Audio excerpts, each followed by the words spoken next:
Siapkan hatiku Tuhan untuk dengar firman-Mu.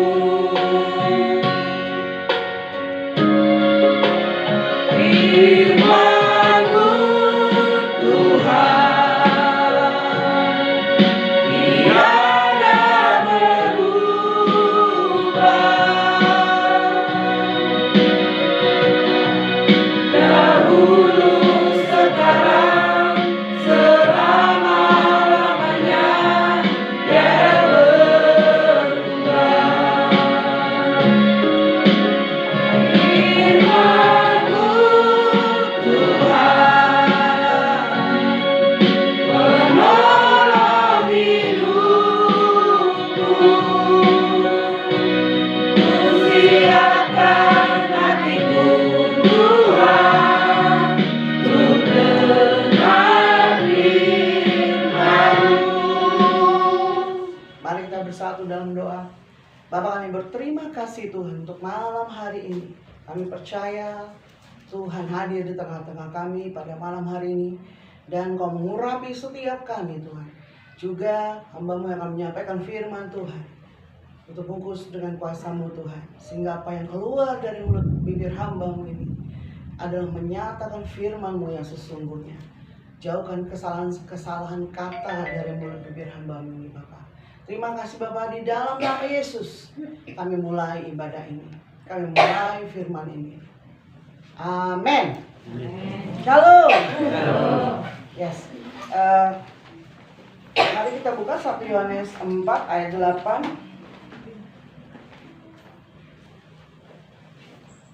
1 Yohanes 4 ayat 8. Judul perikopnya adalah Allah adalah kasih. Sekali lagi judulnya adalah Allah adalah kasih. Mari sama-sama kita baca 1 Yohanes 4 ayat 8. 1, 2, 3 ya. Barang siapa tidak mengasihi, ia tidak mengenal Allah, sebab Allah adalah kasih. Saudara sudah dapat semuanya? Yes. Jadi firman ini menyatakan bahwa judul perikopnya sudah kita tahu bahwa Allah itu sendiri adalah kasih. Ya. Jadi kalau kita barang siapa tidak mengasihi, ia tidak mengenal Allah. Karena kenapa dibilang tidak mengenal Allah? Karena Allah itu sama dengan kasih. Artinya kalau lawan dari kasih adalah benci, marah, tidak menyukai. Itulah lawan dari kasih. Makanya dikatakan orang yang tidak mengasihi, dia nggak mengenal Allah. Karena Allah itu sendiri adalah kasih. Baik, saudaraku, kita lanjut dulu ya. Matius 22.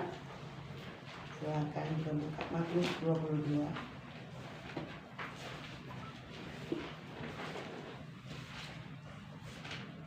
Ayat yang 37 sampai 39.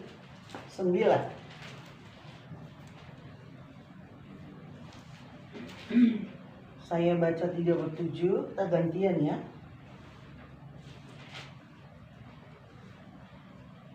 Jawab Yesus kepadanya, kasihilah Tuhan Allahmu dengan segenap hatimu, dan dengan segenap jiwamu, dan dengan segenap akal budimu. Itulah hukum yang terutama dan yang pertama. Dan hukum yang kedua yang sama dengan itu ialah kasihilah sesamamu manusia seperti dirimu sendiri. Baik saudaraku, ini kita hari ini bicara tentang kasih. Satu minggu ini, sebenarnya bukan satu minggu ini, saya sudah 1 bulan ini merenungkan terus tentang kasih gitu.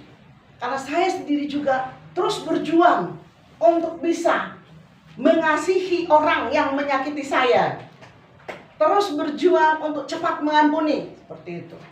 Nah, tapi ketika saya terus renungkan dan saya tanya Tuhan, maksud dari Engkau menginginkan saya untuk bicara kasih, untuk mencari pengertian dari kasih ini. apa maksud yang sesungguhnya. Tapi ternyata Allah mau menyatakan, karena aku sendiri adalah kasih itu. Jadi bagaimana bisa kasih itu ada di dalam hati kita? Tentu yang pertama, Yesusnya harus ada di dalam hati kita dulu.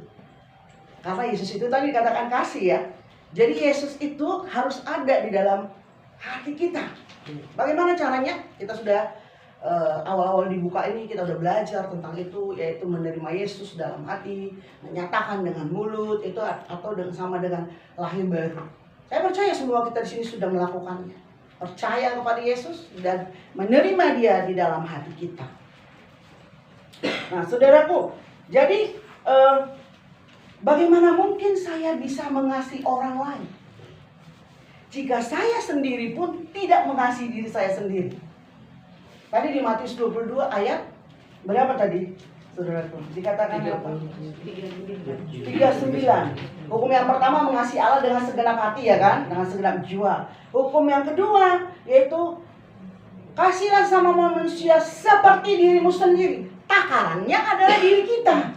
Takaran mau ngasih sesama kita adalah diri kita. Ukurannya untuk mengasihi orang lain adalah diri kita. Saya renungkan, iya ya, gimana mungkin saya bisa cepat mengampuni kalau saya sendiri pun harus berjuang untuk cepat mengampuni.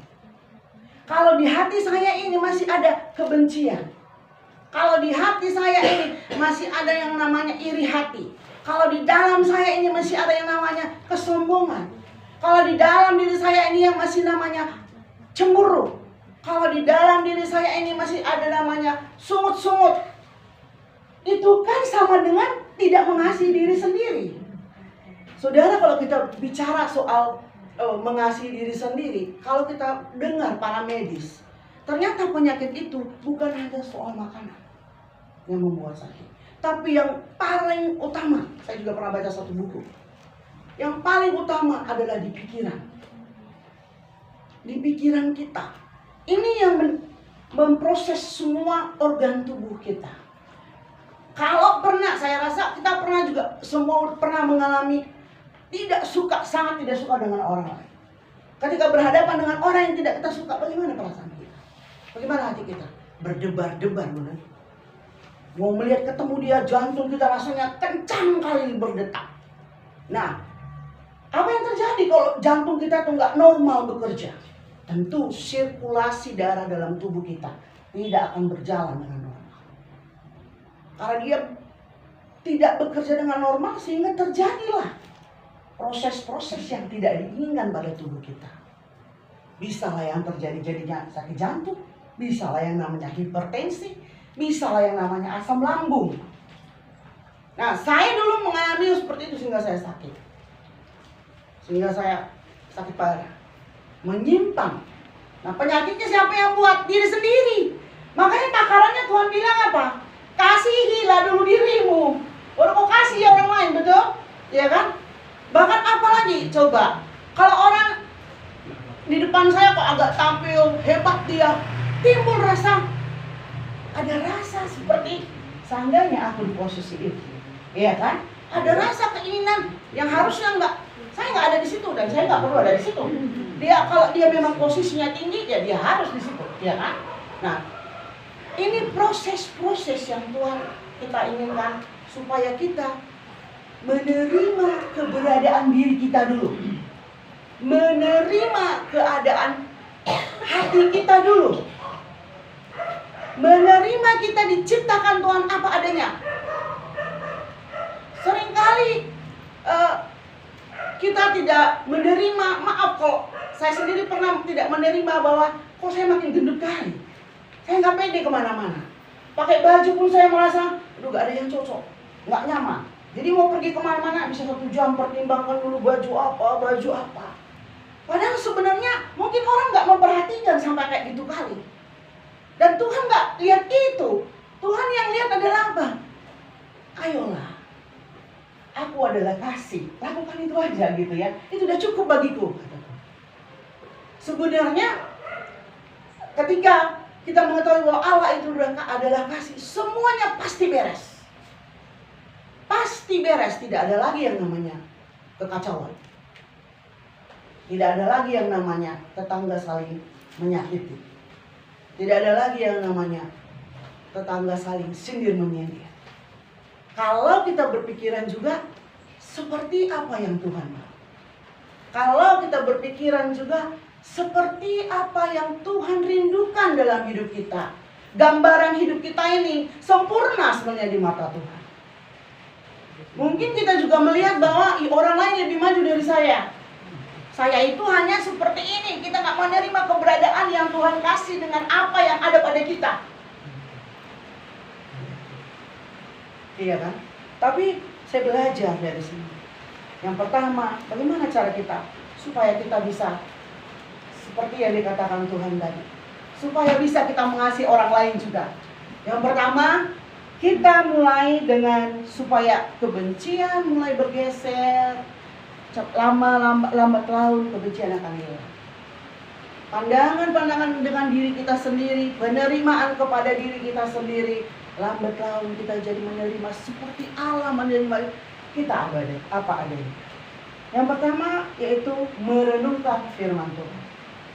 Merenungkan firman Tuhan. Ketika kita merenungkan firman Tuhan, kita akan tahu apa maksud Tuhan dalam hidup kita. Apa yang dirindukan Tuhan dalam hidup kita. Kita akan tahu bahwa kita berharga di mata Tuhan. Mau kita hidungnya pesek, mau hidungnya mancung, mau kulit kita hitam, mau kulit kita putih, firman Tuhan berkata engkau berharga di mata.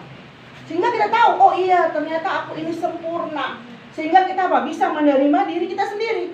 Kalau kita sendiri tidak bisa menerima diri kita sendiri, bagaimana kita menerima orang lain? Bagaimana kita bisa menerima orang lain? Kalau kita sendiri pun tidak bisa menerima diri kita, tidak bisa menerima keberadaan kita. Nah yang kedua, yaitu Bapa rohani. Kalau kita pernah baca tentang Samuel, Samuel itu diantar oleh orang tuanya ke rumah hamba Tuhan, yaitu Imam Eli. Samuel ini adalah hasil doa dari Hana. Kalau saudara ingat ceritanya, si Hana ini punya madu yang namanya Penina. Ya, si Penina punya anak, si Hana nggak punya. Lalu si Penina ini terus mengejek si Hana. Lalu Hana datang kepada Tuhan, tiap hari dia berdoa di bait kudusnya Tuhan.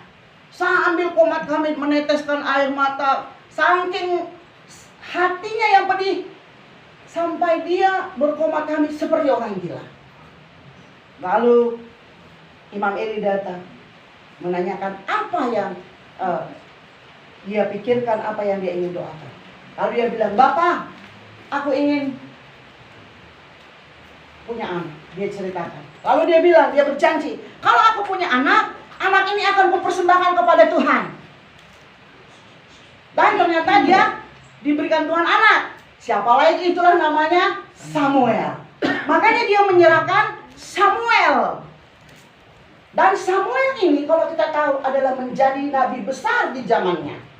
Dan dialah yang menentukan setiap keputusan di zamannya pada waktu dalam sebuah kerajaan. Iya kan? Saudara boleh baca. Nah untuk tahu cerita tentang Samuel, untuk tahu tentang cerita Hana, bagaimana caranya? Ya dengan merenungkan firman Tuhan. Contoh satu wanita ini, si Hana ini. Pasti dia merasa dirinya tidak sempurna. Ketika dia tahu dia tidak punya anak, sementara madunya punya anak. Tapi setelah dia datang kepada Bapa, dia menemukan jawaban. Dia menemukan jawaban yang sesungguhnya.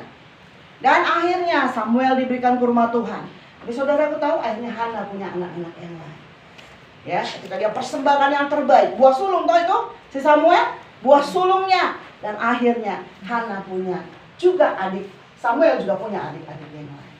Nah, itulah caranya supaya kita boleh mengasihi diri kita sendiri. Yaitu tadi harus ada pembimbing rohani yang menjadi pembimbing kita. Bagaimana kita berjalan, bagaimana kita bisa melihat seperti Tuhan melihat, bagaimana kita mendengar seperti Tuhan mendengar. Ada pembimbing rohani. Mungkin di gereja ada pendeta, ada inang bibelfro, ya kan? Mungkin di Katolik ada pastor. Tapi ada juga lagi yang di bawah pastor, iya kan? Di gereja kami juga seperti itu, gitu. Nah, kami juga punya pembimbing rohani, ada bapak rohani kami. Memang sampai saat ini bapak rohani kami adalah pendeta kami. Bapak biasanya saya akan cerita, saya akan minta dibimbing oleh istri pendeta kami. Kalau ada sesuatu yang saya rasa kayaknya aku nih perlu sesuatu yang aku diskusikan dengan dia, saya telepon, saya ceritakan. Ya kalau dia menganggap bahwa ternyata saya harus perlu dikoreksi, dia koreksi. Dia nggak segan-segan mengkoreksi saya. Kamu yang perlu berubah, kamu yang perlu tingkatkan rohanimu supaya kau kuat menghadapi ini. Nah, setelah dikoreksi baru kadang-kadang kita baru sadar. Kalau nggak dikoreksi kita nggak sadar. Tapi mau dikoreksi, tapi sering sekali ketika dikoreksi kita merasa tersakiti. Ya, mungkin cara orang mengkoreksi dengan menjudge.